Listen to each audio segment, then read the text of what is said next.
Valuable properties and buildings in Colombo are now being vested with the Urban Development Authority. A gazette published by the President on the 19th of May showed that a 7-acre plot of land on which Milko, Sri Lanka is located has been vested with the Urban Development Authority.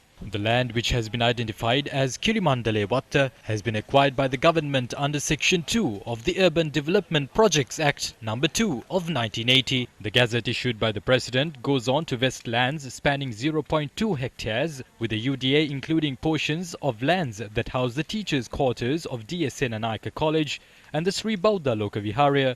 Meanwhile, several revelations had been made in the recent past on moves to hand over valuable properties in Colombo to investors through an entity named Selandiva Private Limited.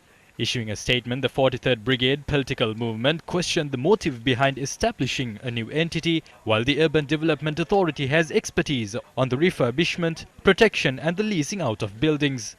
Based on a proposal that received cabinet approval recently, properties are to be handed over for investment projects through special purpose vehicles set up under Selandiva Private Limited. Some properties on which investment projects are to be carried out under Selandiva Private Limited include the Grand Oriental Hotel and Yoke Building, Gaffur Building, the Ministry of Foreign Affairs and the Postal Department Head Office. The properties also include the Sino Restaurant along Dr. Vijayawardena Mawata, the mega mixed development project of the Water's Edge Hotel, the International Coordination Center in Kankasanture in Jaffna, the Hilton Colombo and the Grand Hyatt.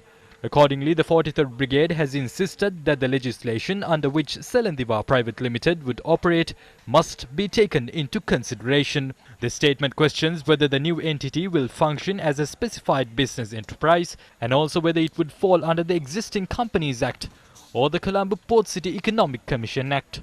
The 43rd Brigade cautions that implementing these projects with the privileges granted to Port City projects will allow only foreign businessmen to engage in these activities.